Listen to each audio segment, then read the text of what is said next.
ಹೊಸಕೋಟೆಯ ದಂಡುಪಾಳ್ಯ ಬಳಿ ಜ್ಞಾನ ಕನಕಶ್ರೀ ವಿದ್ಯಾಮಂದಿರ ನಿರ್ಮಾಣಕ್ಕೆ ಅಡ್ಡಿಕಲ್ಲು ಹಾಕಿದ ನಿರಂಜನಾನಂದಪುರಿ ಸ್ವಾಮೀಜಿ.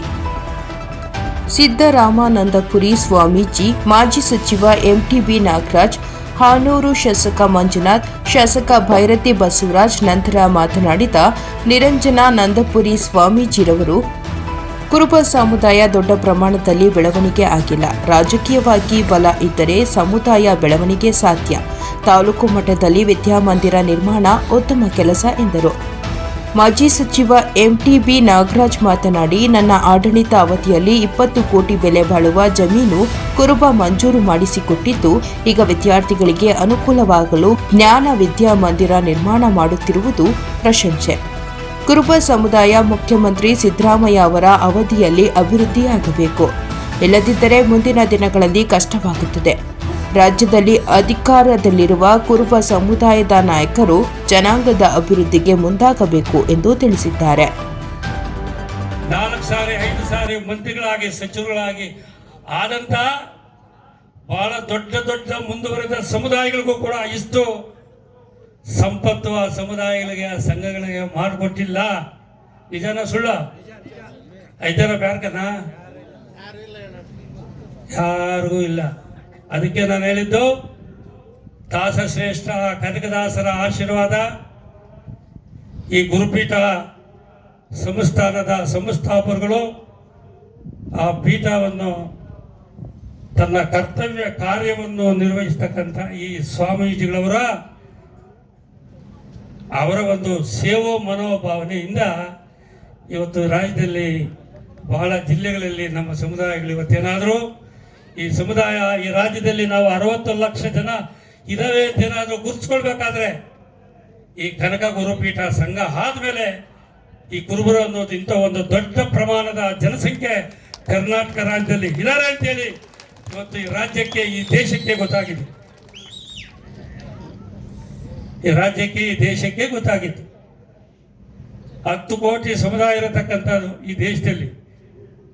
ನಮ್ಮ ಸಮುದಾಯ ಇಡೀ ದೇಶದಲ್ಲಿ 10 ಕೋಟಿ ಜನಸಂಖ್ಯೆ ಇರತಕ್ಕಂಥ ಕುರುಬ ಸಮುದಾಯ. ಅಂತ ಒಂದು ಸಮುದಾಯ ಇವತ್ತು ನಾವೆಲ್ಲರೂ ಕೂಡ ಎಲ್ಲ ರಂಗದಲ್ಲಿ ಭಾಷೆಗಳಲ್ಲಿ ಹೇಳ್ತಾರೆ, ನಾವೆಲ್ಲ ರಂಗದಲ್ಲಿ ಹಿಂದೆನೇ ಇರೋದು, ಮುಂದೆ ಇಲ್ಲ. ಮುಂದೆ ಇದೆ ಅಂತ ಬಹಳ ಭಾಷೆಗಳಲ್ಲಿ ಹೇಳ್ತಾರೆ, ಆದರೆ ನಾನು ಒಪ್ಪಿಲ್ಲ. ನಮ್ಮ ಸಮುದಾಯ ಎಲ್ಲ ರಂಗದಲ್ಲೂ ಮುಂದೆ ಇದ್ದೀರಾ ಸ್ವಾಮಿ? ಇಲ್ಲ ಅಂತ ನಾನು ಬಹಳ ಸ್ಪಷ್ಟವಾಗಿ ಹೇಳ್ತೇನೆ. ಎಲ್ಲ ಸಭೆಗಳಲ್ಲೂ ಹೇಳಿದ್ದೆ. ಇನ್ನೂ ಮುಂದಕ್ಕೆ ಹೋಗ್ಬೇಕಾದ್ರೆ ಇನ್ನೂ ಬಹಳ ವರ್ಷಗಳಾಗಬೇಕು. ಆಗ್ಬೇಕಾಗಿಲ್ವಾ? ಇನ್ನೂ ಬಹಳ ವರ್ಷಗಳು ಕಲಿಬೇಕು. ನಾನು ಬೇರೆ ಬೇರೆ ಮುಂದುವರೆದ ಸಮುದಾಯಗಳಿಗೆ ಸಮಾನಾಂತರವಾಗಿ ನಮ್ಮ ಸಮುದಾಯ ಆ ಮಟ್ಟಕ್ಕೆ ಏರಬೇಕಾದ್ರೆ ಇನ್ನು ನಾವು ಬಹಳ ವರ್ಷಗಳು ಕಲಿಬೇಕು. ಅದಕ್ಕೂ ಪ್ರೇರಣೆ ಬೇಕು. ಯಾರ ಪ್ರೇರಣೆ? ಈಗ ಆಗಿದಾರಲ್ಲ ನಮ್ಮ ಸಿದ್ದರಾಮಯ್ಯನವರು ಮುಖ್ಯಮಂತ್ರಿಗಳು, ಅವ್ರ ಜೊತೆಯಲ್ಲಾಗಿದ್ದಾರಲ್ಲ ಸಚಿವ ಸಂಪುಟದ ಮಂತ್ರಿಗಳು, ಅವ್ರ ಜೊತೆಯಲ್ಲಾಗಿದ್ದಾರಲ್ಲ ಶಾಸಕರು, ಇವರೆಲ್ಲರ ಪ್ರೇರಣೆ, ಇವರೆಲ್ಲರ ಸಹಕಾರ ಪ್ರೋತ್ಸಾಹ ಬೇಕು. ನನಗೆ ಬಹಳ ನೋವಿದೆ. ಏನು ಮಾಡ್ತೀರಾ? ಜನಕ್ಕೆ ಮಕ್ಕಳಾಗೋದು. ಎರಡು ಫ್ಲೋರ್ ಆಗೈತೆ ರೂಪು, 3ನೇ ಫ್ಲೋರಿಗೆ ಸೆಂಟ್ರಿಂಗ್ ಹೊಡೆದು ನಿಲ್ಲಿಸಿದವ್ರು ಹಂಗೇ ಐತೆ. ನೀವು ಹೋಗಿದ್ರ ಸ್ವಾಮಿ ಅಲ್ಲಿಗೆ? ಇಂಜಿನಿಯರಿಂಗ್ ಕಾಲೇಜ್ ನೋಡಿದ್ರೆ ಹೋಗಿ? ಯಾವಾಗ ಹೋಗಿಲ್ಲ? ಹೋಗಿದ್ದೀರಾ? ನಿಂತು ಹೋಯ್ತು. ಅದಕ್ಕೆ ನಮಗೇನಂದ್ರೆ ಹೇಳಿದೆ, ಈಗ ಸ್ವಾಮಿ ಇವತ್ತು ಸಿದ್ದರಾಮಯ್ಯನವರು ಮುಖ್ಯಮಂತ್ರಿಗಳಾದಂಥ ಕಾಲದಲ್ಲಿ ದಿನಮಾನಗಳಲ್ಲಿ ಈ ಸಮುದಾಯ ಸಮಾಜಕ್ಕೆ ಏನಾದರೂ ಆಗದ ಹೋದರೆ ಇನ್ನು ಮುಂದಿನ ದಿನಗಳಲ್ಲಿ ಬಹಳ ಕಷ್ಟವಾದ ದಿನಗಳನ್ನ ನಾವು ನೋಡ್ಬೇಕಾಗ್ತದೆ ಅಂತ ಹೇಳಿದೆ ಈ ಸ್ವಾಮಿಗಳಿಬ್ಬರಿಗೂ. ಇವಾಗ ನಿಜನ ಸುಳ್ಳ? ಇನ್ನು ಮುಂದೆ ಯಾರಾಗೋರು, ಯಾರು ಮಾಡೋರು? ಇನ್ನು ಅವಕಾಶ ಸಿಕ್ಕೋದು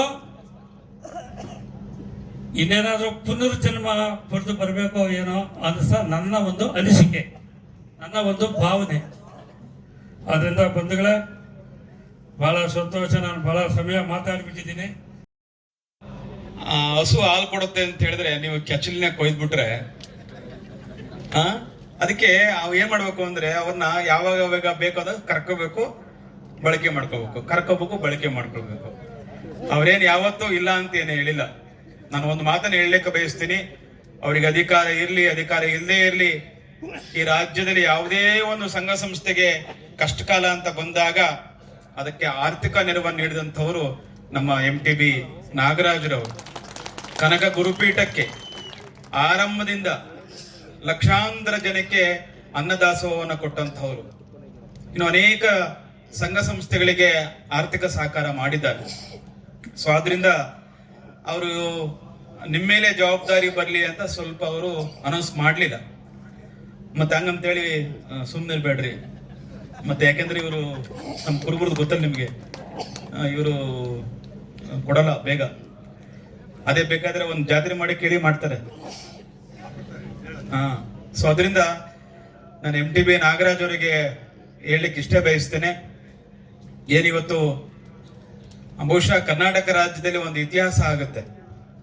ಒಂದು ತಾಲೂಕು ಕುರುಬರ ಸಂಘದವರು 4 ಎಕರೆ ಜಮೀನಿನಲ್ಲಿ ಒಂದು ವಿದ್ಯಾಮಂದಿರನ ಪ್ರಾರಂಭ ಮಾಡಿದ್ರು ಅನ್ನುವಂಥ ಒಂದು ಶುಭ ಸಂದೇಶ ಈ ರಾಜ್ಯಕ್ಕೆ ರವಾನೆ ಆಗುತ್ತೆ.